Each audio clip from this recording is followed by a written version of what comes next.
Bismillahirrahmanirrahim. Apakah ada amalan-amalan yang baik dan bisa mengantarkan kita ke surga, namun tidak ada tuntunannya dari Nabi sallallahu alaihi wasallam? Amalan itu baik, amalan itu mengantarkan kita ke surga, namun Nabi tak pernah ajarkan. Antum ngayal mungkin ya. Karena Nabi mengatakan seperti ini dalam hadis yang sahih, tidak ada satu amalan pun yang mendekatkan kalian ke surga, melainkan semuanya telah kuajarkan. Tak ada satu jalan pun, satu amal pun yang mendekatkan kalian ke surga, melainkan semuanya telah aku ajarkan. Berarti tidak ada satu jalan ke surga pun yang belum diajarkan Nabi kita Muhammad sallallahu alaihi wasallam. Kalau tak nampak di dalam Al-Quran, tak nampak di dalam hadis, bukan berarti tak ada.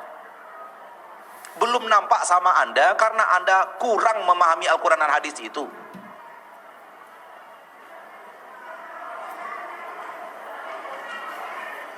Tanyakan kepada ahli ilmu. Tanyakan kepada orang yang mengerti Al-Quran dan hadis, mengerti isi kandungan dan maknanya. Tanyakan, fas'alu ahla dzikri in kuntum la ta'lamun. Dia akan bisa membedakan ini jalan ke surga, ini bukan jalan ke surga.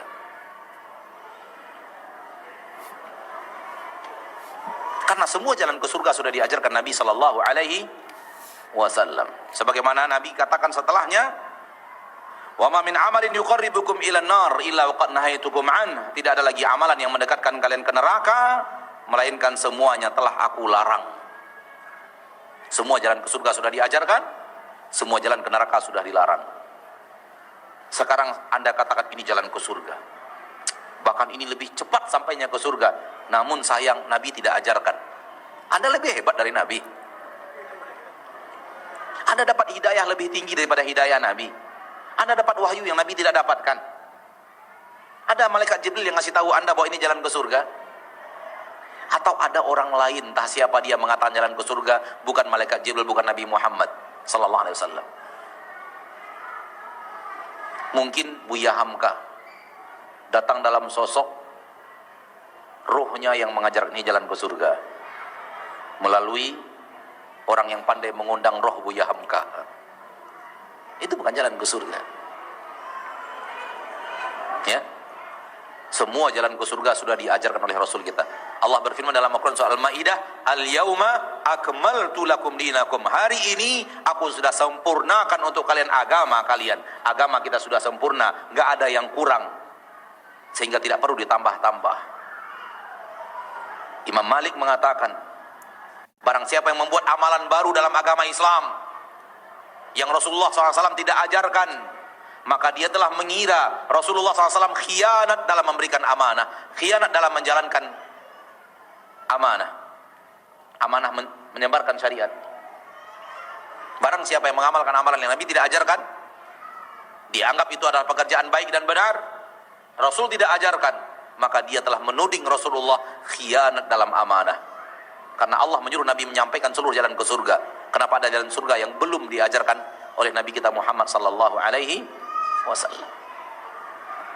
Kalau ada kasus yang terjadi di zaman kita, yang di zaman Rasul kasus seperti itu tidak ada, caranya adalah cari kejadian di zaman Rasul yang mirip dengan kejadian kasus itu, sehingga hukumnya sama dengan hukum itu. Itu yang namanya qiyas.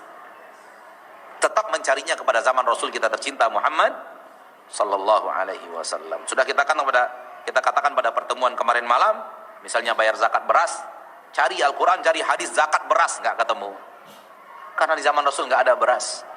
Allahu a'lam, tak ada di dalam hadis yang sejauh yang saya ketahui, tak ada Rasul bertemu dengan beras. Namun ketika ingin mengeluarkan zakat beras, tak ada hadisnya, cari apa yang mirip. Ternyata mirip dengan gandum. Sama-sama makanan pokok, sama-sama ditimbang atau ditakar, sama-sama disimpan di rumah untuk dijadikan makanan. Iddikhar, qut, mikyal. Sama. Bentuknya juga mirip. Gandum juga mirip beras. Dia juga makanan pokok, beras juga makanan pokok. Dia suatu yang ditimbang, dia yang disimpan di rumah untuk bekal makanan, disimpan, dibawa dalam perjalanan untuk bekal makanan. Sama persis, beras dengan gandum sama. Berarti hukum beras sama dengan hukum gandum. Bukan mengada-ngada, namun mencari persamaan. Wallahu ta'ala.